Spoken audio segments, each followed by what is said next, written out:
Buenos días a todos, ¿cómo les va? Disculpen por la demora.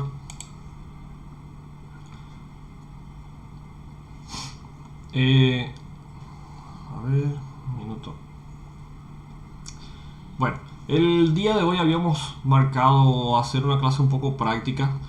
Quería revisar con ustedes unos casos clínicos de la parte de neurología. Sin embargo, no logré, o sea, no tuve tiempo de ver la parte del Zoom y realmente hablé con la facultad y me dijeron que todavía están con algunas dificultades con la plataforma. Entonces, se ofrecieron a hacer todo un cambio de horario y realmente les dije que no había necesidad, ya que estábamos haciendo nuestras clases por YouTube sin problema, creo yo, ¿verdad? Y entonces, para no hacer un reajuste total del horario, creo que podemos mantenernos de esta manera. Voy a ver durante el fin de semana si por Zoom o por Teams, cuál de los dos podríamos usar para, para realizar este tipo de, digamos, es una clase práctica lo que quiero hacer, ¿tá? Sobre la parte de neurología. Y entonces explicarles algunas cositas generales de historia clínica y mostrarles unos casos clínicos, ¿está bien? Que es un poco diferente. En este caso voy a ver porque sé que, por ejemplo, el Zoom es bastante fácil de usar, todos ustedes ya conocen, lo pueden usar directamente desde la aplicación o lo pueden usar por medio de la página directamente. Si incluso se puede usar desde el celular, no necesitan computadora ni nada, es solamente bajar la aplicación y da la opción de interactuar por conferencia con cámara y audio. El Teams tiene la misma cosa, pero realmente no tengo, nunca he tenido, nunca lo he utilizado. Realmente la verdad es esa. Me dijeron que parece que el Zoom tiene una limitación de tiempo de 40 minutos, entonces tendríamos que estar abriendo y cerrando la conferencia. Eso voy a ver exactamente si es así o si es 40 minutos de grabación lo que limita, pero voy a revisar específicamente si es así o de cuál de las dos maneras, porque de la misma forma yo utilizo otro programa para hacer la transmisión. Entonces, por más que utilizáramos el Zoom, de la misma manera yo estaría guardando por este programa la transmisión como tal, o sea, la clase. Así que durante el final de semana voy a estar mirando, voy a comunicarme cuando tenga alguna manera de hacerlo de forma viable. Le voy a avisar a Nayar en este caso y entonces tendríamos nuestra pequeña práctica, digamos, ¿verdad? La idea es ver un poco cómo se comportan las patologías neurológicas que desarrollamos, ¿ah? Cómo se comportan dentro de un cuadro, dentro de un cuadro clínico, para que vean cómo algunas de ellas pueden llegar a ser bastante semejantes entre sí. Asimismo, algunas cositas que de repente me di cuenta que fueron quedando pendientes durante nuestras clases, así que ya también aprovechar en esta última clase de neuro también ya para acabar de solucionar. ¿Está bien? Bueno, a ver, no sé si alguien quiere preguntar alguna cosa relacionado a los contenidos de neuro, si les parece bien de esta manera que les estoy diciendo, si están todos de acuerdo.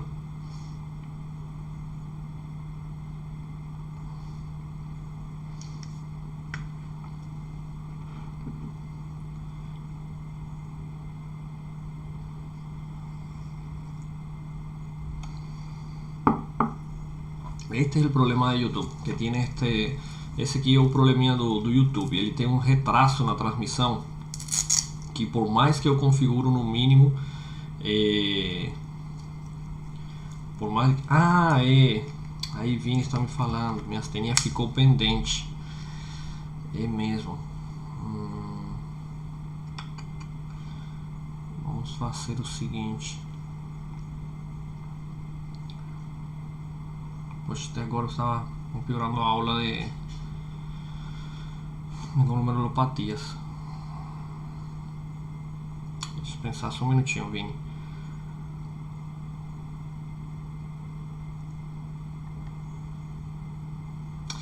Tá certo. Vamos fazer o seguinte.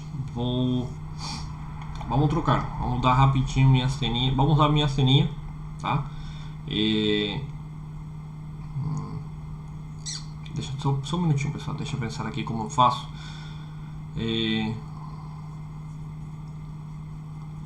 Tá, eu vou ter que cortar o vídeo.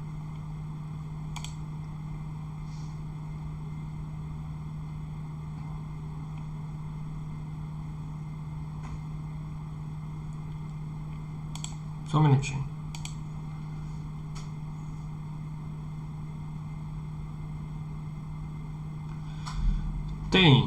Minha asteninha tem gravado, só que é a aula que di para outra turma.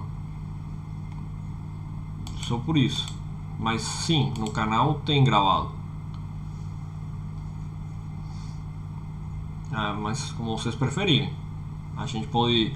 Eu posso dar minha asteninha para vocês, ou se não tem problema utilizar o outro que ficou gravado, eu posso separar só a partezinha da minha asteninha e deixo para vocês lá. O que vocês preferem, pessoal?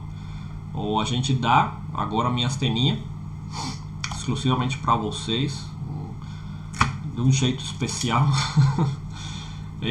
ou eu passo o pedacinho que está faltando, que é da aula da minha asteninha, porque lá está uma aula completa, não está só a parte da minha asteninha não. Deixem ver.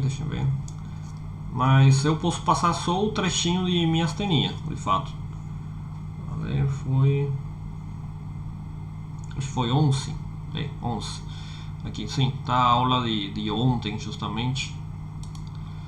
Tem um trechinho que é de minha asteninha graves.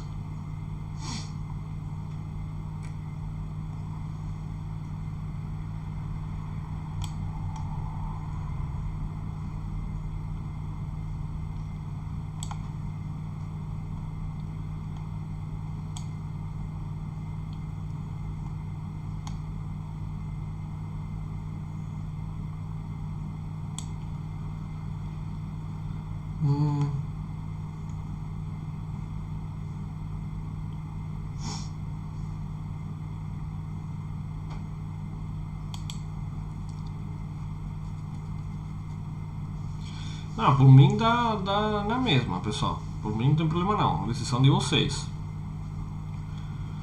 Que vocês preferirem. Eu posso passar o trecho de minha asteninha grave, né? Ou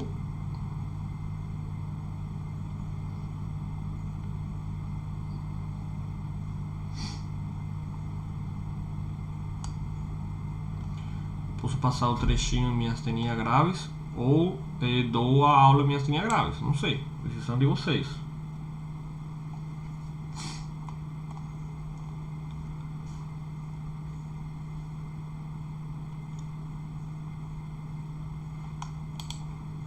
O que vocês preferem?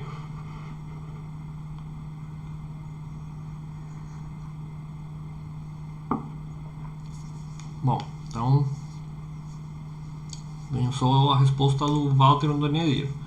Então eu vou com o que o Walter e o Nedir estão falando, tá bom?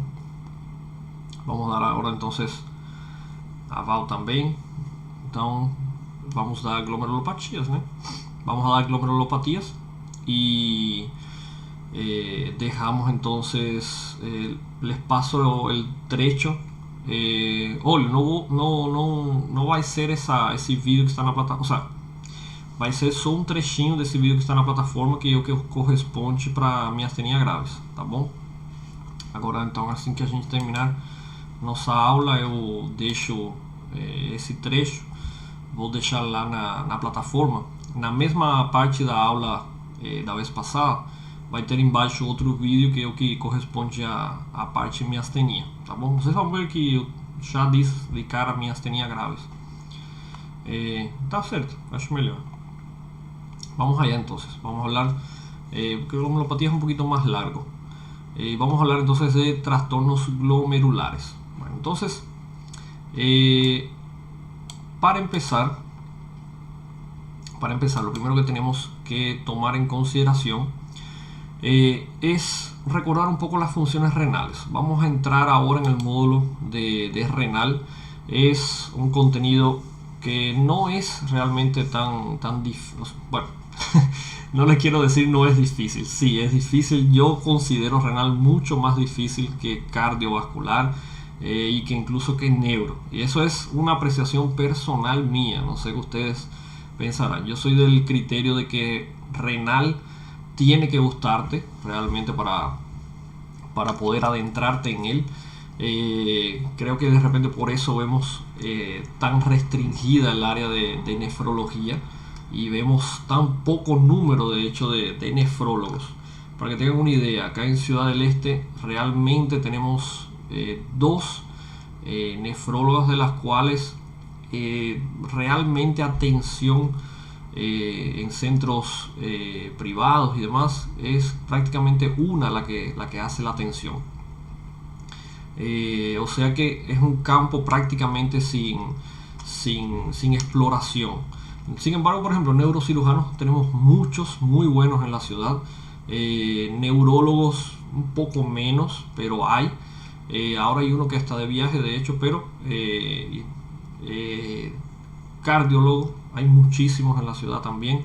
Sin embargo, nefro siempre hay falta en todas las ciudades, falta nefrólogo.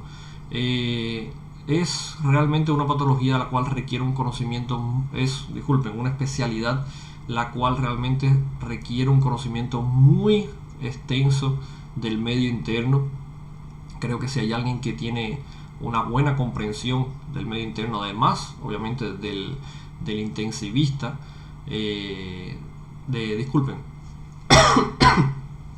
engasguei, del internista, no es COVID no, ¿tá? Só engasguei. Del medio interno es obviamente el internista, que es el especialista en medicina interna. Ojo, una cosa ahí que quiero llamar la atención, que cada vez se ve más.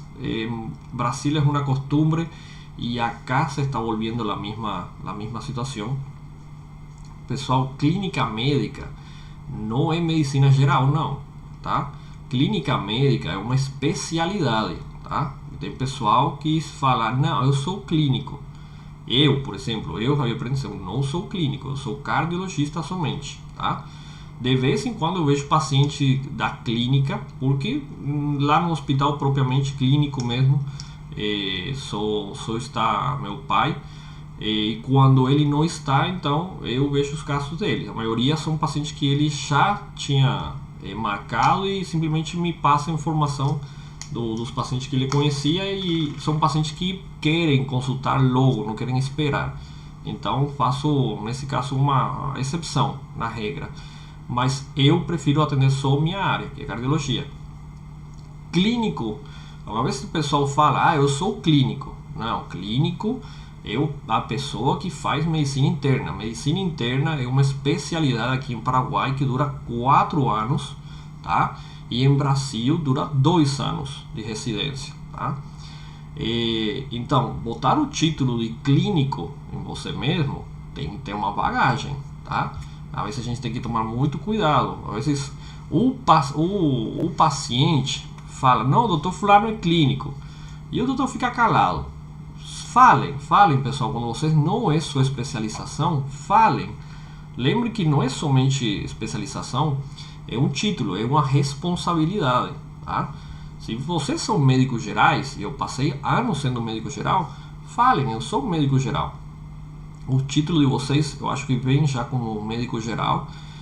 O título da minha faculdade, que era o antigo título geral de medicina aqui em Paraguai, isso está começando a mudar. De fato, um dia eu vou mostrar, eu nunca mostrei para vocês, nunca mostrei na aula nem nada. Vem como médico cirurgião. Não significa que eu sou cirurgião, é simplesmente que minha faculdade, a área prática e o internato é mais focado nos procedimentos cirúrgicos, tá? É só isso. Mas o término geral seria o equivalente a médico geral, tá? Por que digo isso? Porque cada vez mais a gente vê o pessoal botando no carimbo clínica médica. Mas só tem uma diferença. pessoal que é especialista em medicina interna, no carimbo bota medicina interna. Eu gosto que em Brasil, de fato, quando você é especialista, você tem seu CRM de especialista. Paraguai isso é um pouco subjetivo, não tem, geralmente existe essa modalidade, mas a maioria só adopta por uma série de situações com a sociedade paraguaia de X especialidade, mais o círculo médico paraguaio, que eles têm que dar umas certas avaliações, e como não são obrigatórias por lei aqui, a diferença no Brasil sim são, então a maioria do pessoal simplesmente não vai atrás dessas exigências, porque na verdade tem uma burocracia por trás, não é de fato obrigatório, e muitas vezes tem as coisas que vocês conhecem da burocracia, né? Então, lembrem, primeiro, não tenham vergüenza de ser médicos generales, son médicos generales, eso no hay problema ninguno, ustedes están en formación todavía. Entonces no usen el nombre, el título de una especialidad que no les corresponde. Recuerden que eso tiene un peso también, porque ustedes se colocan el título, se autotitulan, digamos, clínicos, que es el especialista en medicina interna, que es el que hace clínica médica. Cuidado, porque existen documentos que de hecho es el clínico quien realiza la evaluación de esos documentos y justamente tiene que llevar el sello de un médico clínico, un especialista en medicina interna. Por ejemplo, las evaluaciones prequirúrgicas. Quien hace es el especialista en medicina interna o cardiólogo. Entonces, cuidado com essas situações. Vocês botaram carimbo numa avaliação, se depois dá problema, o primeiro que vão exigir é a presença do título que comprove o que você está carimbando. Tá? A avaliação pré-quirúrgica é o que em Brasil chamam risco cirúrgico, tá? Que é uma documentação que você elabora mediante o risco que tem o paciente de sofrer eventos predominantemente cardiovasculares durante o ato cirúrgico. É um documento no começo é chato de fazer porque tem muita coisa, mas depois você aprende a fazer bem fácil, e vem muito paciente todo dia. Todo paciente que vai fazer procedimento, que vai operar, acaba fazendo esse estudo. Bom, deixando isso de lado, só uma coisa que queria chamar a atenção, sempre eu dou alguma coisinha extra para vocês. Vamos a volver a nuestro contenido. Ahora, en este capítulo de renal, en este módulo, disculpen, de renal, que empezamos hoy, vamos a comenzar por trastornos glomerulares, ¿tá? De trastornos glomerulares vamos a ir en dirección después a enfermedades renales, tanto lesión renal aguda, lesión renal crónica. Vamos, dentro de glomerulopatías, de hecho, existen dos principales que son las que vamos a tocar. Son un poco extensas, así que no sé si nos dé tiempo de tocar las dos hoy, pero por lo menos vamos a sentar las bases de lo que es la enfermedad renal y después vamos a ir desarrollando. De hecho, esta clase, como vocês lembram, semestre passado a gente tinha uma aula por semana, então eu fusionei os dois conteúdos, mas são para ser dados de fato de forma separada, síndrome nefrótico e síndrome nefrítico. Mas por uma questão realmente de carga horária, então eu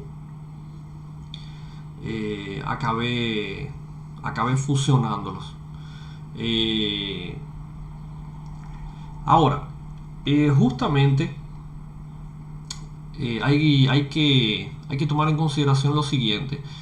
Vamos a ir viendo los diferentes contenidos. Vamos a ver posteriormente, vamos a ver enfermedad renal aguda, vamos a ver enfermedad renal crónica, vamos a ver desequilibrios del medio interno, y si no, creo que me estoy olvidando de algún otro de los contenidos, trastornos del pH, vamos a ver también.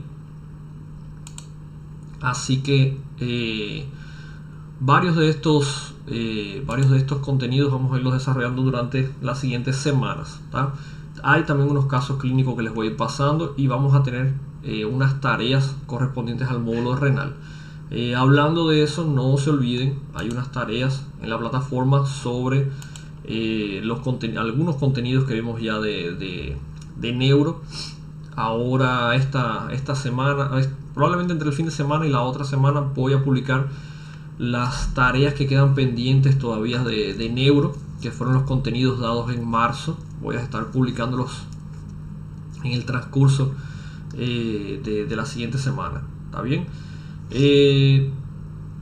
Los resultados de esas tareas, justamente porque el otro grupo me preguntó, pessoal, o resultado desses trabalhinhos, eu só vou poder entregar o resultado assim que todo mundo completar, ou seja, quando a data em que encerra o trabalho chegar, aí então eu posso dar o resultado, tá? Então, só por isso, porque teve pessoal me perguntando da vez passada qual eram as respostas, mas a resposta só posso dar quando encerrar o trabalho, tá bom? Só um minutinho, deixa eu ver uma coisa aqui.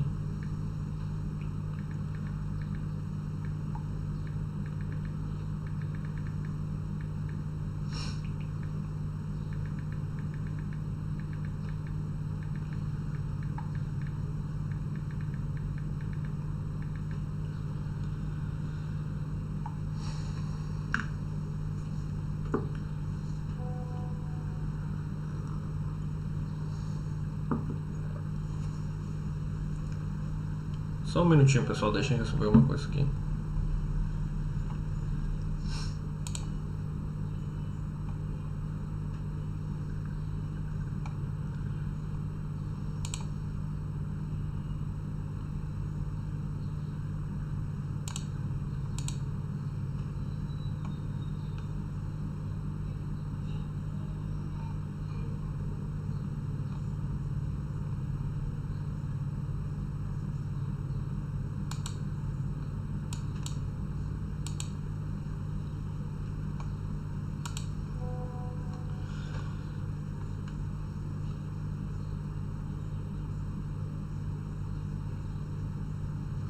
Bom, tá certo, pessoal. Tava somente conversando aqui com a Nayara, depois ela vai explicar para vocês. Deixa eu... Aí, Nayara, por favor, depois no grupo de WhatsApp, explica para o pessoal que a gente está conversando. Eu sei o que aconteceu aí, que ficou aberto.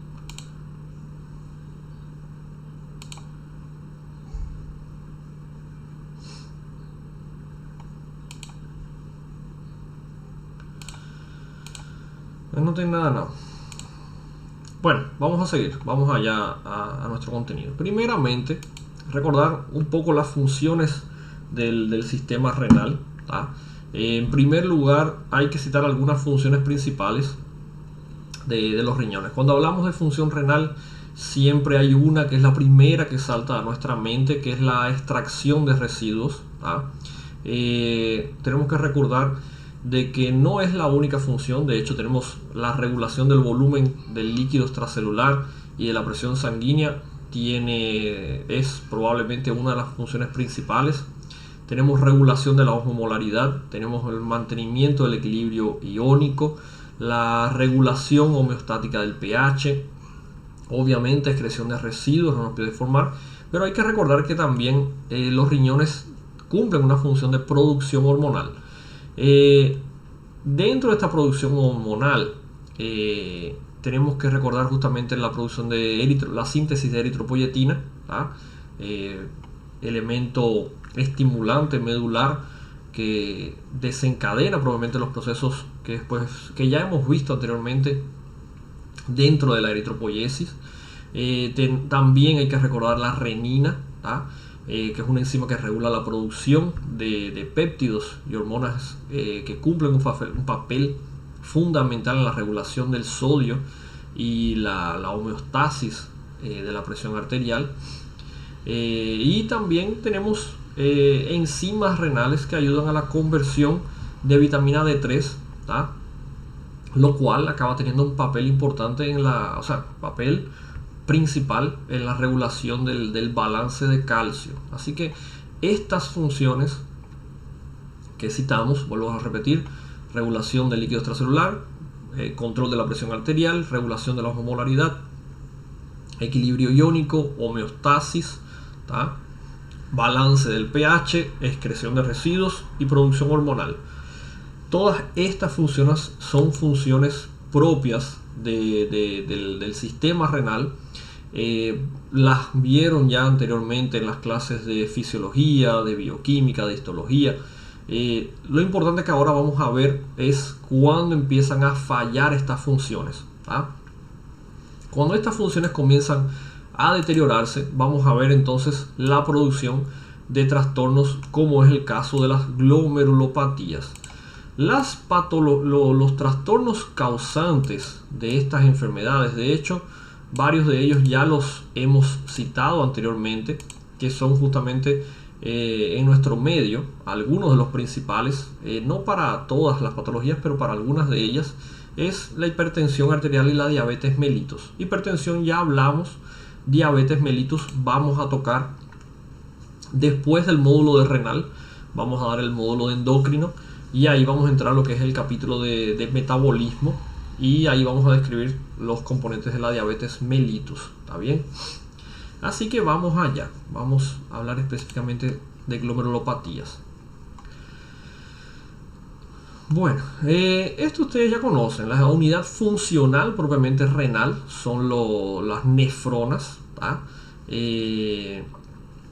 La nefrona básicamente podemos dividirla en dos porciones: glomérulo, que es lo que están viendo aquí, que es o corpúsculo renal, mejor dicho, ¿tá? Tenemos el corpúsculo renal, y tenemos el sistema túbulo intersticial, ¿está bien?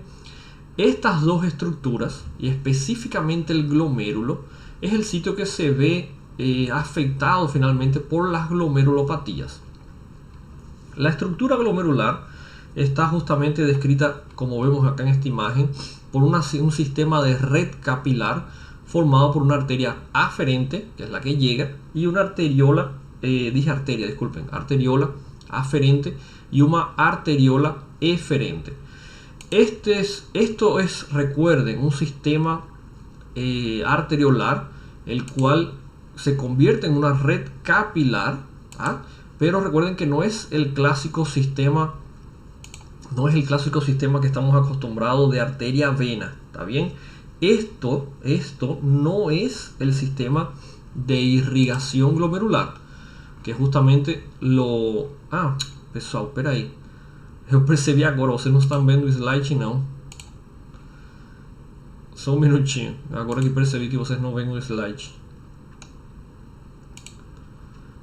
Deixa eu tirar isso aqui. Agora sim. Vocês não estavam enxergando não.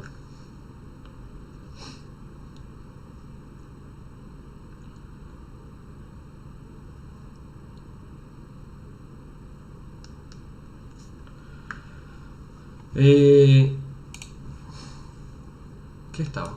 Bueno, les estaba diciendo, este no es el sistema propiamente de irrigación del parénquima renal. Esto es solamente un sistema de filtrado, ¿tá?, que es lo que es la función del glomérulo.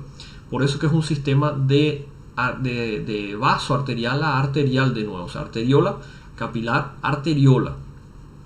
Recuerden eso, porque como no forma parte, realmente vamos a ver lo que es la irrigación capilar propiamente renal, posteriormente asociado al parénquima renal, no en forma de glomérulo, y sí simplemente una red que se correlaciona directamente y estrechamente con el aparato túbulo intersticial, ¿está bien? Ahí es donde vamos a ver el sistema vascular normal de arteria-vena que conocemos.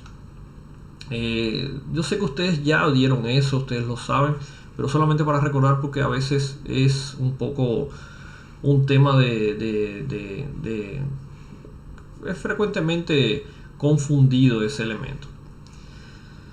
Bueno, acá vemos la estructura formada por nuestra red, que es el glomérulo, lo que clásicamente es escrito como un ovillo, ¿tá? Es simplemente una red capilar. Sin embargo, esta red capilar tiene una característica: ella se encuentra dentro de esta estructura, que es lo que llamamos cápsula de Bowman. La cápsula de Bowman, como ustedes ven, ella de hecho tiene una lámina, una capa parietal, que es esta, y una capa visceral, que es la que se encuentra en contacto directo con la pared de los capilares glomerulares. La capa visceral, por otro lado, está formada por estas pequeñas células llamadas podocitos. Los podocitos son estas células amarillitas que vemos acá. Ellas tienen una serie de prolongaciones llamadas pedicelos. El nombre de podocitos realmente viene como sería célula de pie, o realmente es una célula que asemeja a pies. Ellas tienen una serie de prolongaciones las cuales se entrelazan así como si fueran dedos, que son los pedicelos, las cuales van a crear una envoltura alrededor de los capilares glomerulares y cumplen una función como si fuera una barrera estructural para los elementos que van a ser filtrados al espacio de Bowman. El espacio de Bowman, esto que estamos viendo acá, sería el corpúsculo renal, glomérulo más cápsula de Bowman. El espacio de Bowman es esta área de aquí, vacía, en la cual lo que tenemos es simplemente una presión contraria a la presión que tenemos a nivel de los capilares glomerulares. De presión vamos a hablar enseguida. Esta no recuerdo si es del... No es del... hay un libro, de hecho, que es un libro de histología llamado Junquera Carnero. Probablemente ustedes ya lo conocen. Si no lo conocen, se los recomiendo. Es un libro muy bueno. En el Junquera justamente hay algunas imágenes tridimensionales. Hay uno muy parecido a este, por eso no recuerdo si acá viene con otra literatura, ¿verdad? Pero hay uno que es muy parecido a este, que es una imagen un poco que tridimensional. A veces es difícil imaginarse esto. De hecho, es como si fuera así.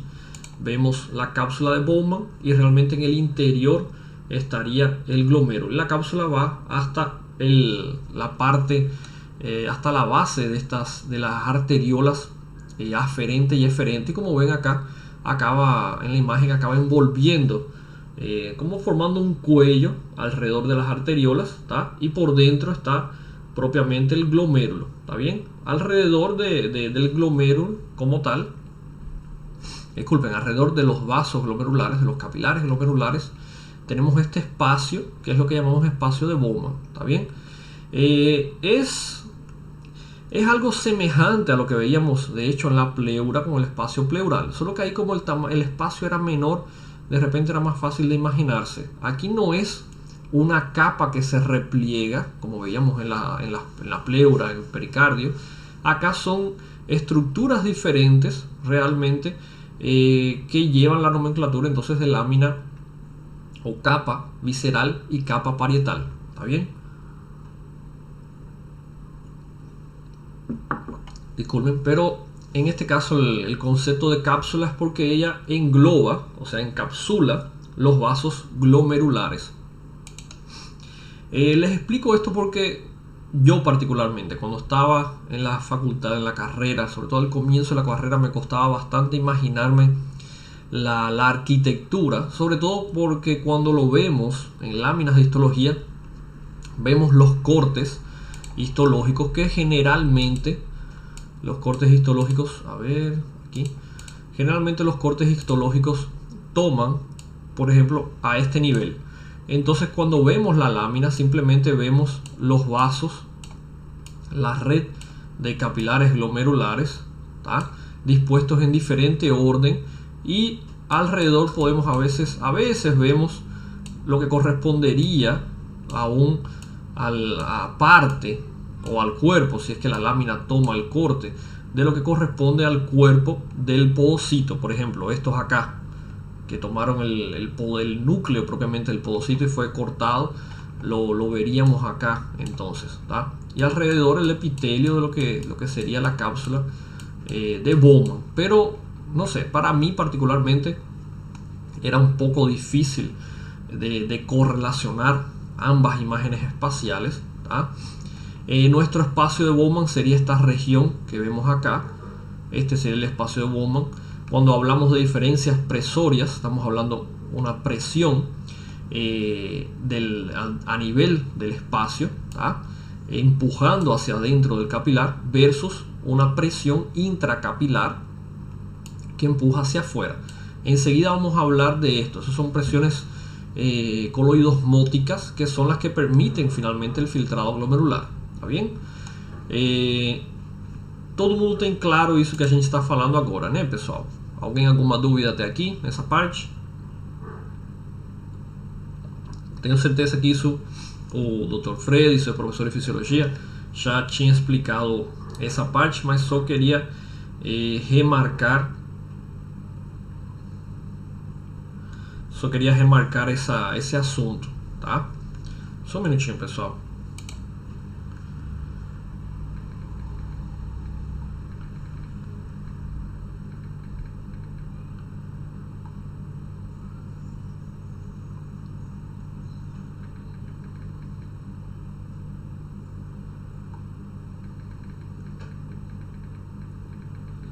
Só um minutinho, deixa eu responder uma mensagem aqui.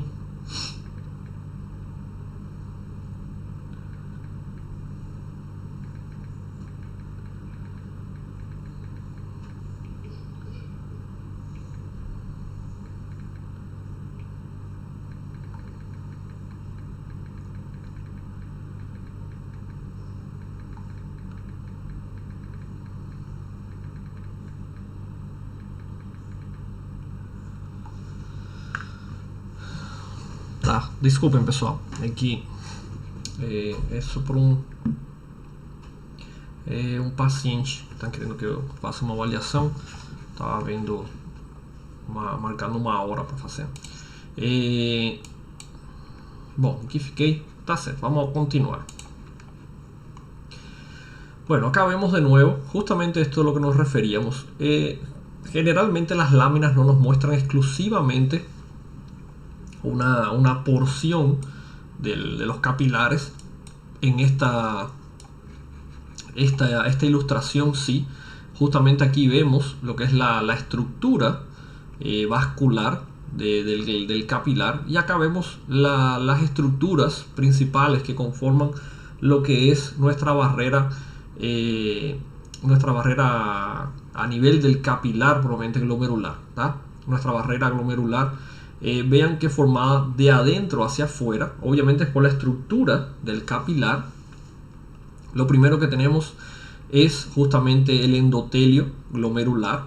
El endotelio glomerular, él tiene una serie de perforaciones, ¿tá? Estas, que es lo que llamamos fenestraciones. Recuerden que fenestraciones es como si fuese un furo, ¿tá?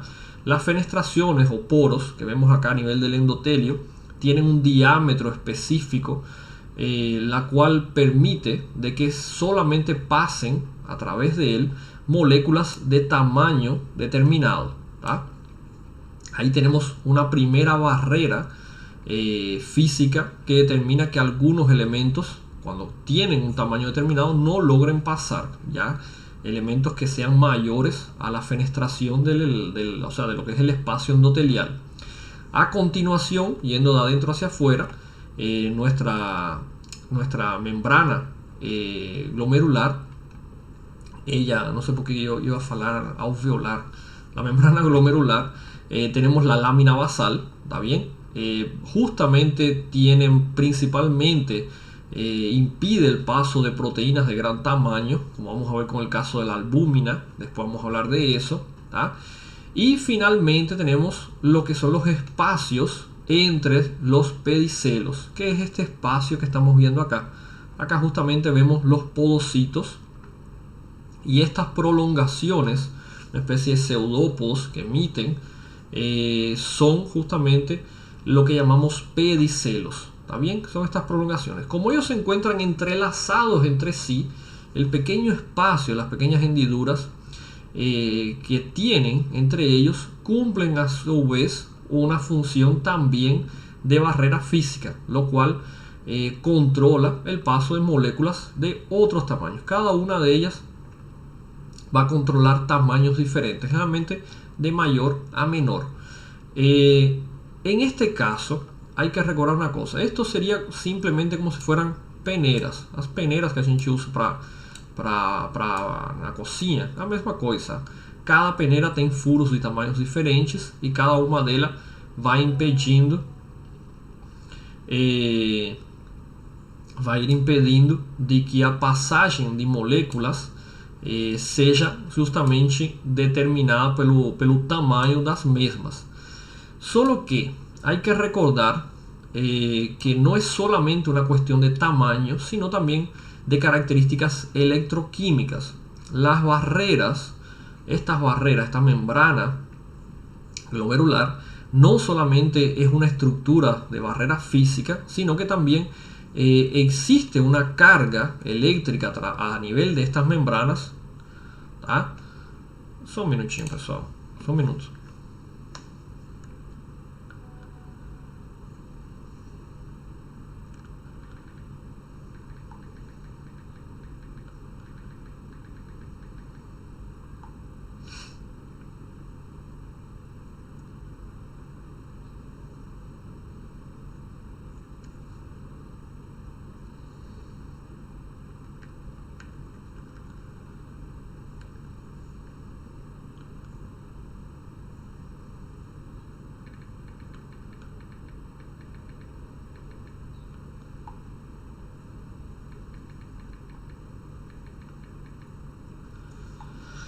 Disculpen, pessoal, pela interrupção. Disculpen por la interrupción, es que lo que les expliqué. Bueno, como les decía, no solamente es un efecto de barrera física, sino que también electroquímica, impidiendo el pasaje de moléculas. Por eso es que, por más de que algunos elementos tengan el tamaño suficiente, estamos hablando físicamente, para lograr pasar, la diferencia de carga eléctrica, ¿tá?, entre esos elementos, estoy solamente colocando un ejemplo acá, ¿está bien?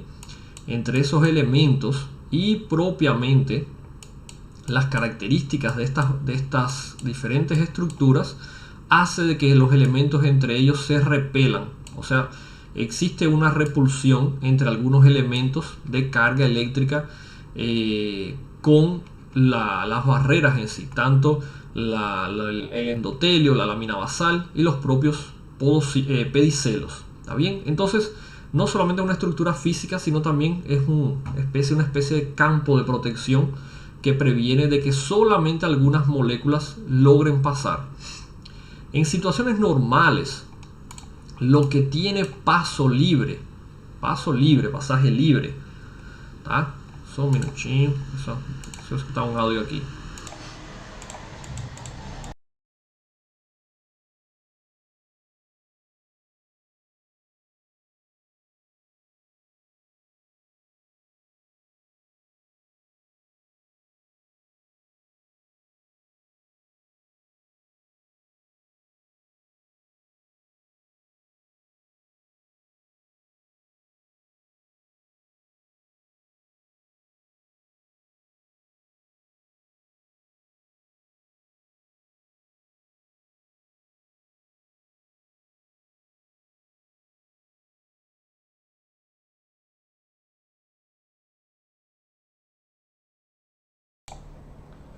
Certo, pessoal, voltei, desculpem. Como les decía, entonces, los únicos elementos que realmente tienen pasaje libre a través de estas membranas básicamente son electrolitos, ¿tá? Son electrolitos, aquí, electrolitos y agua, ¿tá? Estamos hablando de sodio, cloro, potasio, calcio y agua, ¿tá? Por eso es que tan fácilmente se generan los disturbios hidroelectrolíticos, ¿tá? Simplemente aumento de las presiones hídricas muchas veces y un hiperflujo a veces es suficiente como para que haya expulsión de estos electrolitos.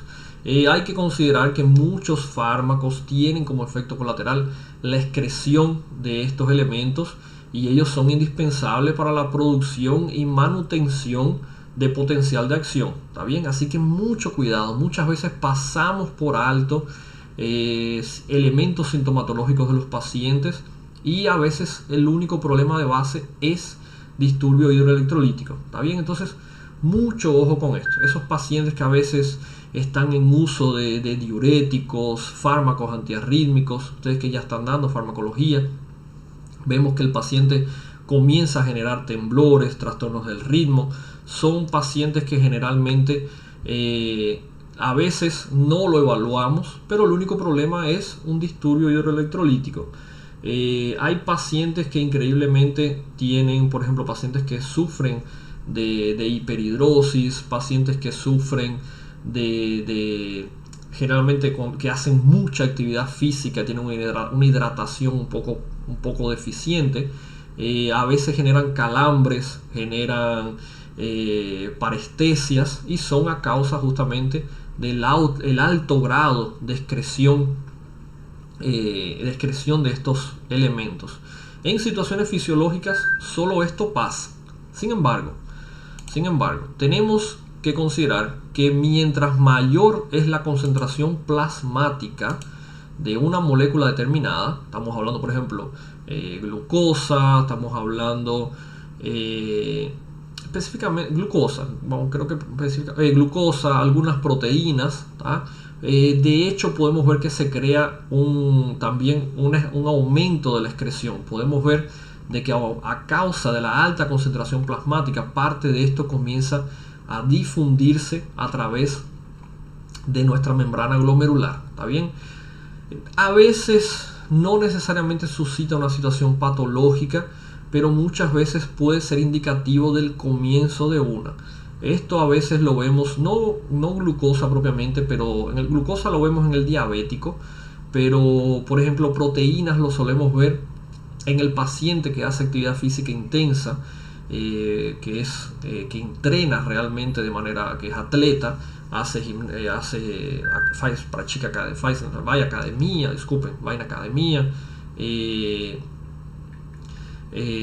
paciente que faz consumo de suplementações proteicas e demais, geralmente pela alta concentração ele acaba excretando a nível renal. Las proteínas tienen un problema, justamente ya que tocamos este asunto. Las proteínas tienen una particularidad. Nuestro organismo, él intenta hacer lo siguiente que voy a explicar con básicamente todo lo que ingerimos. El organismo va a intentar o utilizarlo en primer lugar, si hay un elemento que fue agregado a su sistema, a nuestro metabolismo, en este caso alimentación o suplementación, él va en primer lugar a intentar utilizarlo. Si no logra utilizarlo, intenta almacenarlo.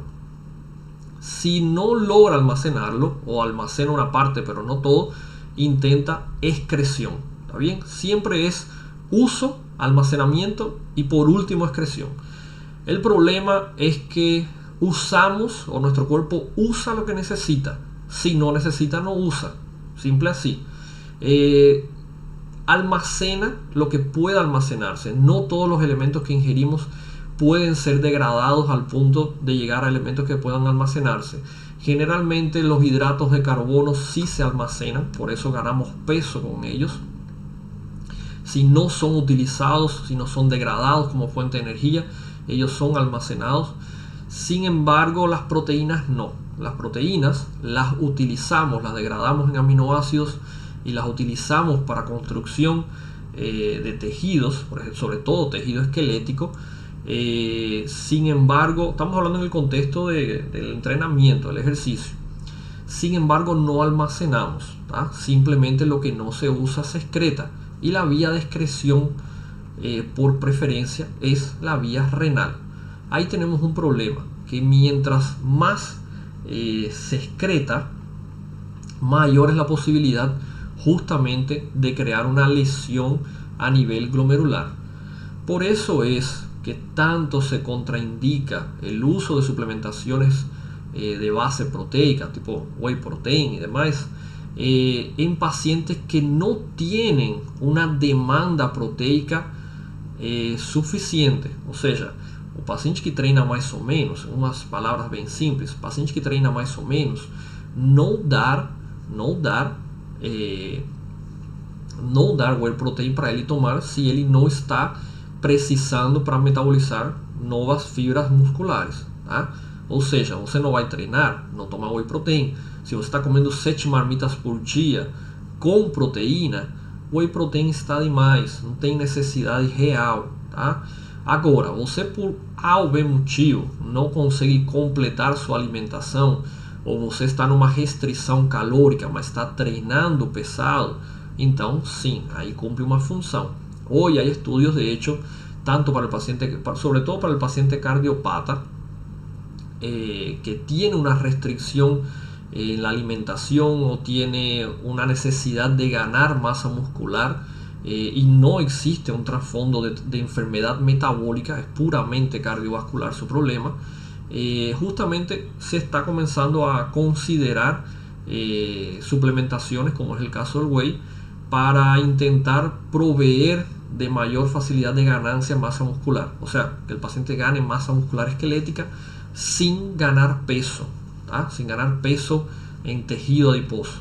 O sea que eso es favorable para el paciente cardiopata. Solo que ojo con la función renal. Tenía un professor cardiologista, ele sempre falava: você pode parar de tomar, mas o que você já tomou, o rim vai processar, tá? E desse processamento vai ficar um rastro, vai deixar uma pegada a nível renal. Ou seja, se teve muito consumo, ao longo prazo vai deixar um certo grau de lesão renal, tá? Generalmente esos pacientes tienen justamente una tasa de proteinuria, o sea que proteínas en orina, relativamente aumentado. Y eso, ojo, porque eso es un criterio justamente de evaluación de lesión renal, el grado de proteinuria. Pero bueno, eso vamos a ir hablándolo durante las clases. Acá estábamos hablando anteriormente justamente de las presiones. Para que suceda propiamente el filtrado, tiene que existir una diferencia neta de presión, ¿tá? Que es lo que llamamos presión de filtrado neto. La presión de filtrado neto es solamente 10 milímetros de mercurio. Pero ¿en qué se basa ella? Ella se basa en una diferencia matemática entre la presión hidrostática y la glomerular, que es la que vemos dentro del capilar glomerular, es esta que va hacia afuera, la que va en dirección al espacio de Bowman, y la diferencia versus la presión hidroestática capsular, que empuja hacia adentro del capilar, es la presión de la cápsula que empuja hacia adentro del capilar, por eso vemos esta dirección acá, y la presión coloidosmótica, ¿tá? A nivel de la cápsula. ¿Qué sucede? Tenemos uno que va en una dirección, que es la presión hidrostática glomerular, y tenemos dos que son contrarios, que es la presión coloidosmótica capsular, ¿tá? Y la presión hidrostática capsular. ¿Está bien? En este caso, para que haya filtrado propiamente la presión, el resultado final de estas presiones tiene que ser a favor entonces de la presión de la presión hidrostática capilar, para poder sacar su contenido del capilar propiamente glomerular en dirección a la cápsula y finalmente enviarlo al sistema túbulo intersticial. Por eso es que vemos que nuestra presión hidrostática capilar es de 55 milímetros, la capsular hidrostática es de 15 y nuestra presión coloidosmótica es de 30, restándolo todo, ¿tá? Restando la presión capsular y las presiones capsulares, disculpen, de la presión hidrostática capilar, nos da una presión neta de 10 milímetros de mercurio. O sea que esa es la presión, la diferencia de lo que realmente se genera a nivel glomerular y va a retirar propiamente los elementos de adentro del capilar. Esto es el valor promedio. Situaciones patológicas como hipertensión arterial, aterosclerosis, trastornos de cambios en el volumen plasmático, ¿tá? Vasoconstricción de la arteriola aferente, ¿tá? disculpen, de la arteriolar, tanto aferente como la eferente, puede generarnos cambios en la presión hidrostática, en nuestra presión de filtrado. Muchas veces en condiciones patológicas esta presión de filtrado aumenta, ¿tá?, al punto de generar daño a nuestra barrera glomerular. ¿Está bien? Por eso es necesario que estas presiones se mantengan en equilibrio. Vean que son presiones muy bajas, ¿tá? No tienen comparación con las presiones arteriales, esas presiones 120, 80, en situaciones normales inclusive. Si la llevamos a situaciones patológicas, paciente que se mantiene presiones 160, 100, son presiones que obviamente van a verse aumentadas y van a desencadenar trastornos patológicos importantes. Por eso es que vemos como principal causa de enfermedades renales tanto la hipertensión arterial como una de las que ocupa el primer lugar. ¿Está bien? Así que mucho ojo con esta parte. Sim, Márcia, que parte você quer que eu repita? Que parte?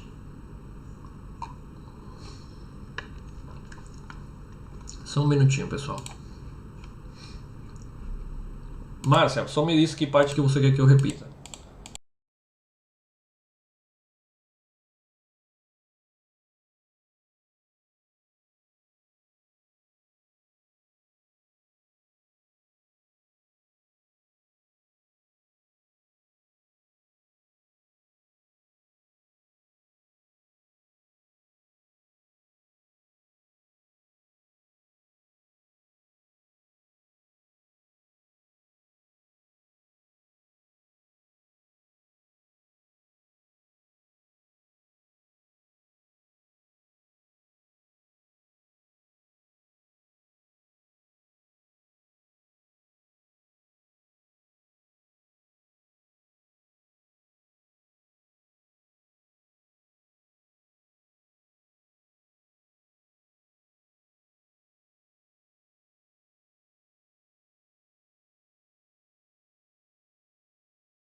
Bon, aquí. Muy bien, Marcia. Sí, vuelvo a repetir.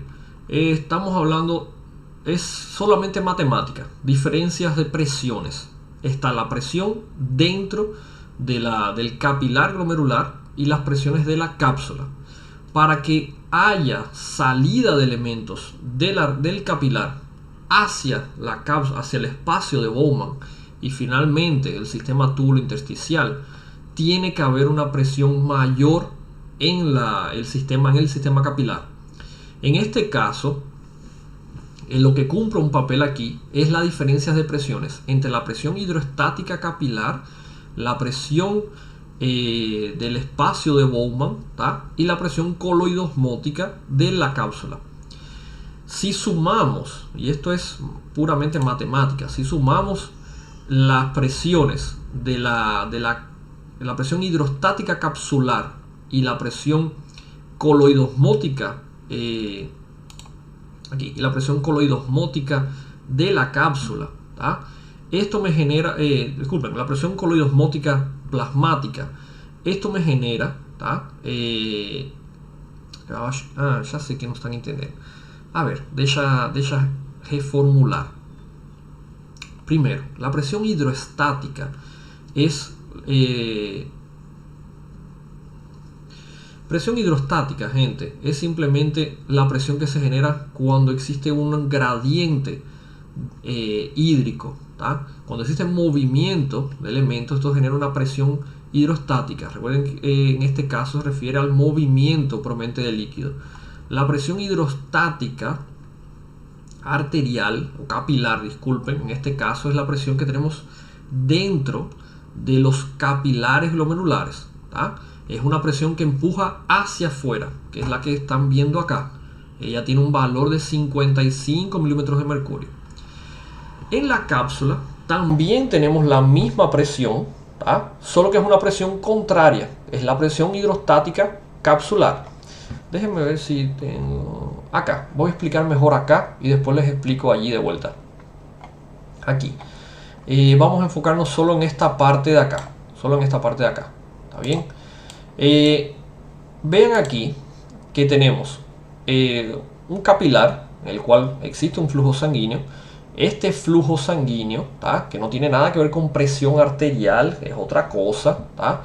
La presión osmótica, propiamente, que es lo que estamos refiriendo, presiones osmóticas, en este caso la presión capilar en la arteria empuja, en este caso es mayor, la presión capilar hidrostática es mayor que la presión hidrostática intersticial, ¿tá? No es mayor esta, entonces empuja con más fuerza. Entonces lo que sucede en las arterias es que sale el contenido de la arteria, lo que llamamos filtrado. Existe otra presión, que es la presión oncótica, ¿tá? La presión oncótica o que es parte de la presión coloidosmótica. En este caso la presión oncótica lo que hace es que por las concentraciones proteicas, ¿tá? Actúa como una especie de fuerza de gravedad. La presión oncótica mantiene justamente dentro, ella atrae adentro del capilar, ¿tá? La presión oncótica siempre es mayor dentro de los vasos sanguíneos que en el intersticio. Entonces ella siempre está segurando dentro del vaso. ¿Está bien? La presión oncótica es determinada por las concentraciones proteicas. ¿Ah? Siempre hay más proteínas intravascular que extravascular. Entonces la presión oncótica, como si fuera la fuerza de gravedad, segura un líquido e os outros elementos onde estiver maior a pressão. Nesse caso, vai ser dentro do vaso. ¿Tá? En este caso, vean que tenemos también la presión hidrostática o el gradiente hidrostático. La presión hidrostática en las arterias es mayor que la presión hidrostática extracapilar, ¿tá? Lo que está a nivel intersticial. A causa de esto, en los capilares propiamente, específicamente a nivel arterial, tenemos el filtrado, o sea, sale de adentro de la arteria hacia afuera, hacia el intersticio.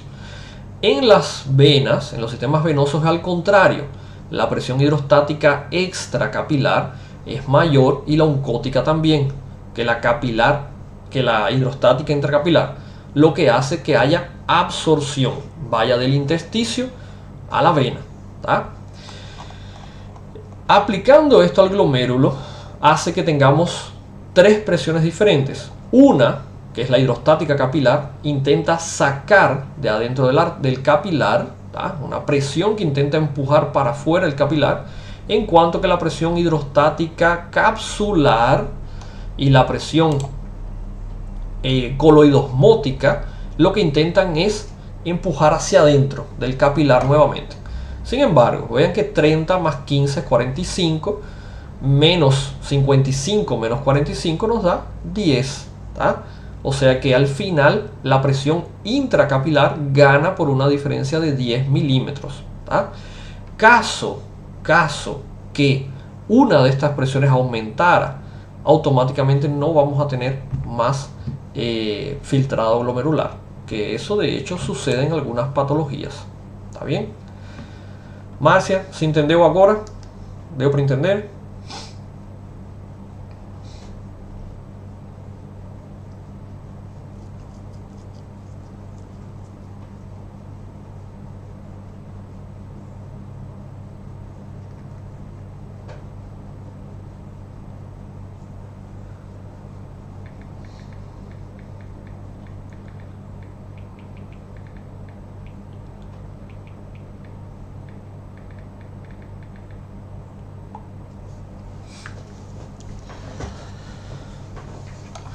Muy bien, vamos allá. Vamos a continuar entonces. Hoy no vamos a terminar hoy, no hay problema, no se preocupen, está bien. Vamos solamente a dar lo que dé para dar, por lo menos de base. Igual sirve una introducción de la parte de nefro y después damos los otros contenidos, no hay problema. Yo prefiero que ustedes entiendan la clase que estar pasando y pisando contenido, no hay problema. Yo les dije que el semestre pasado lo habíamos hecho de manera de que pudiéramos dar los dos contenidos en una sola clase por una cuestión de tiempo, pero ahora tenemos mayor carga horaria, así que tenemos casi que el doble de carga horaria, así que no se preocupen por eso, que no va a afectar en nada. Vamos a continuar. Proteínas plasmáticas. Siempre tomamos como referencia en proteínas plasmáticas la albúmina, ¿tá? Solamente por una cuestión de concentración total. Proteínas tenemos una gran variedad, tenemos la albúmina, obviamente, las globulinas, ahí tenemos alfa, beta, gamma globulinas, tenemos fibrinógeno, tenemos transferrina, las inmunoglobulinas en total, ¿tá? Todas las familias de inmunoglobulinas, ¿tá? Tenemos apolipoproteínas, glicoproteínas, ¿tá? Aptoglobinas tenemos también. Todas esas proteínas forman el total, el 100% de las proteínas plasmáticas. Vean que la mayoría de ellas son de origen hepático, ¿tá? Así que ojo con esto. Por eso que vamos a ver después que muchas patologías renales en las cuales vemos desequilibrio de las concentraciones proteicas acaban generando trastornos de la función renal. Falei bobagem, pessoal, desculpem. Estraguei no final. Patologias renais, tá? De afetação que cursam com transtornos proteicos, geralmente elas têm certo grau de transtorno da função hepática. Isso que queria dizer, tá? Então, hay dos correlaciones patológicas que son muy frecuentes. Uno son los síndromes hepatorrenales, ¿tá? Que son patologías hepáticas generando afectación renal, y viceversa, patologías renales generando afectación hepática. Y existe la combinación de patologías cardiorrenales o renocardíacas, que de hecho es un síndrome complejo, ¿tá? Si hay tiempo vamos a dar, porque hoy en día es bastante frecuente su presentación y cada vez hay más estudios sobre el área. Generalmente paciente cardiopata generando afectación renal o paciente renal que afecta la función cardíaca. ¿Está bien? Entonces, justamente en este caso hay que tomar en consideración que muchas veces cuando hablamos de proteínas, lo que estamos tomando como referencia es concentración de albúmina, ¿tá? Así que justamente el elemento que más se considera para decir hay una alteración proteica, o hablamos de hipoproteinemia, hipoalbuminemia, estamos hablando de lo mismo, ¿está bien? Solo que tomamos como factor de referencia la albúmina. En este caso la albúmina porcentualmente es más representativa, 60%. Y también otro factor importante asociado a la albúmina es justamente el tamaño de la molécula, ¿tá? Estamos hablando de una molécula de más de 20.000 Daltons de tamaño, o sea que cuando vemos el paso libre de ella a través de nuestra membrana glomerular, justamente nos hace pensar en la posibilidad de lesión de algunas de estas estructuras. Generalmente la lámina basal es lo que se ve principalmente afectado en las glomerulopatías, ¿tá? No solo ella, los podocitos y el endotelio también, pero es un indicativo. En este caso, como vemos, la albúmina, ella es de origen hepático, ¿tá?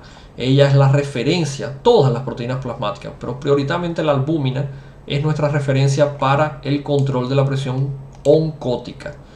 La presión oncótica es una presión que simplemente respeta una ley simple.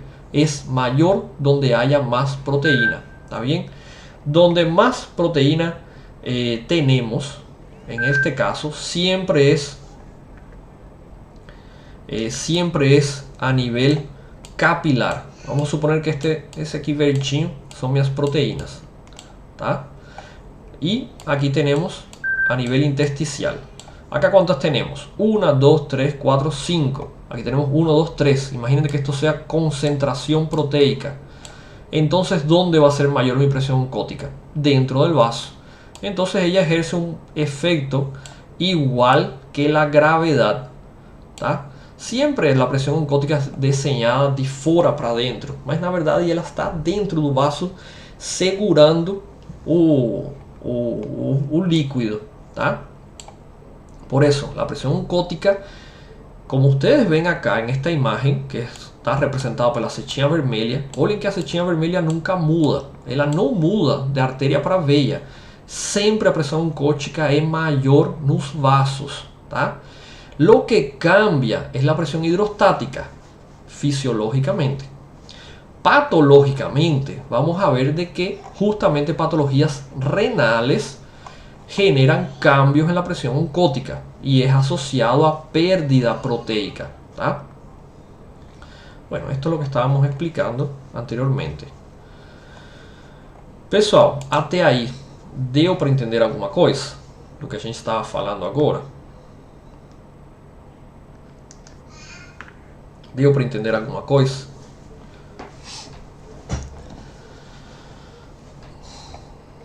Perfeito.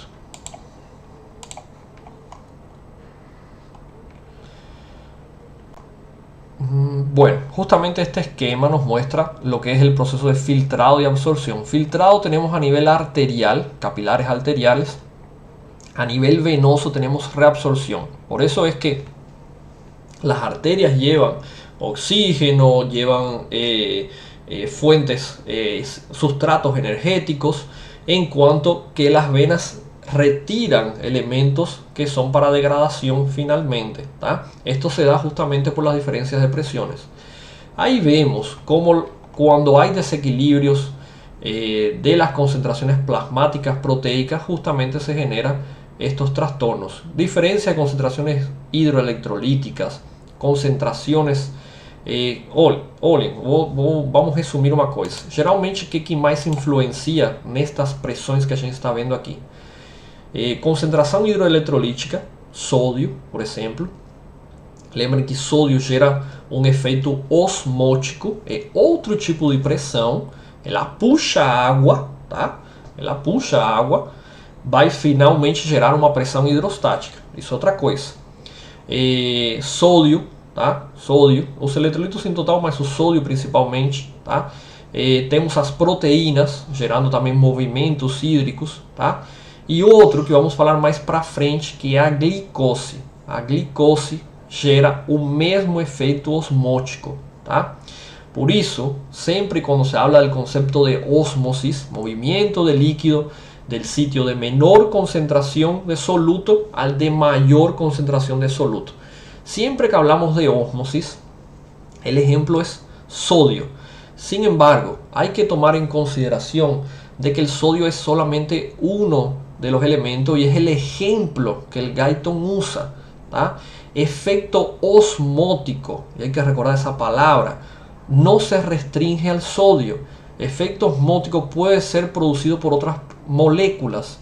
Proteínas pueden generar un efecto semejante al efecto osmótico, sobre todo cuando existe desequilibrio. Claro, es específicamente cambios oncóticos. ¿Está bien? Cambios oncóticos. Vean aquí, solamente un adelanto, después vamos a volver a esto. ¿Tá? Vean que parte de la presión osmótica es la presión oncótica. ¿Tá?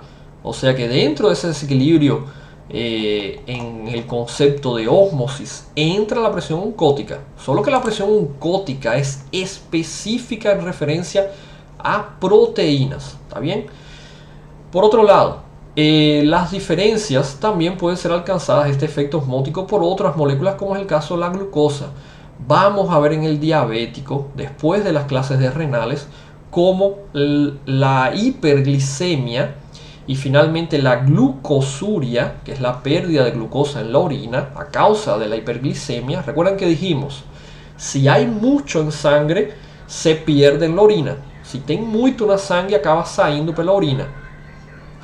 La hiperglicemia del diabético, que es el aumento de las concentraciones plasmáticas de glicosa o glucosa, la misma cosa, parte de esto acaba filtrándose y excretándose a nivel renal, que es lo que se llama la glucosuria. Muchas veces, de hecho, hoy hay fármacos que estimulan este efecto para intentar justamente controlar la glicemia del paciente. Ustedes van a darlo, son los famosos fármacos inhibidores SGLT2. Son los fármacos controladores de la presión arterial. Son fármacos hipoglicemiantes muy de moda hoy. No suplantan fármacos que ya existían de años antes, como es el caso de la famosa metformina. También es un hipoglicemiante oral. Todos ellos tienen efectos colaterales. Lo que se ha visto es que en este caso los inhibidores SGLT2 son los inhibidores de la bomba sodio-glucosa, tipo 2 en este caso. Son a nivel tubular, no es a nivel glomerular. En este caso se vio que son mejores en el efecto para el paciente cardiopata, incluso cardiopata que no necesariamente existe una afectación importante en la diabetes. Se vio de que ellos mejoran mucho la evolución del cuadro de cardiopatía. Entonces es el fármaco hipoglicemiante de elección en el paciente con enfermedad cardiovascular. Solamente recuerden, porque más adelante van a ver en fármacos que ya están dando, cuando den hipoglicemiantes y fármacos antidiabéticos, van a ver esta familia farmacológica. Eu particularmente gosto muito de utilizar elas. Tem uma coisa, em Brasil se usa muito, os custos têm diminuído, Paraguai ainda é muito caro para a população geral. Hoy justamente lo principal en el tratamiento de la diabetes del paciente cardiopata es la metformina, el inhibidor SGLT2 y la insulina. Esos tres son las combinaciones más utilizadas. Eso, después en diabetes vamos a hablar un poquitito de eso. No quiero llenarles de esa parte porque realmente ustedes no dan tratamiento, ustedes están empezando a dar farmacología, ¿está bien? Pero vamos a ir hablando un poco sobre eso más adelante. Les voy a explicar después, a medida que demos renal, vamos a hablar un poquitito de algunos antihipertensivos donde actúan, algunos diuréticos también donde podemos verlos, tá? Assim que, pessoal, vamos deixar a aula de hoje por aqui. Eu me comprometi a um paciente grave lá em Franco, e eu me comprometi a dar uma olhadinha nele. É um paciente que está no distrital, então ele, coitado, não tem para consulta, ele está grave. Eu me comprometi a dar uma olhadinha nele, tá? Eu quero fazer um tempinho agora para ir lá e ver o senhor, a ver que tal está. Ele tem que operar, tá bom? Então hoje vamos deixar por aqui. E na próxima aula a gente entra então de cheio a síndrome nefrótico e nefrítico. Por favor, deem uma olhadinha, fisiologia do que a gente já viu hoje, de pressões e a parte anatômica e histológica. E na próxima aula a gente então pode avançar muito mais rápido, mais fundo, tá bom? Eu de fato queria dar uma revisão da parte fisiológica, que foi o que a gente fez hoje, tá bom? Então, próxima aula a gente continua. Sim, Márcia, eu não carreguei a aula ainda. O vídeo já está lá, a aula eu não carreguei, tá bom? Não se preocupa não, vou carregar. É que esqueci realmente. Tá bom, pessoal? Então, porque as outras turmas ainda não comecei renal, só com vocês que já comecei. As outras só vão começar semana que vem. Então, pessoal, bom final de semana para todo mundo. Tchau, tchau. Se cuidem e um abraço, tá? Tchau.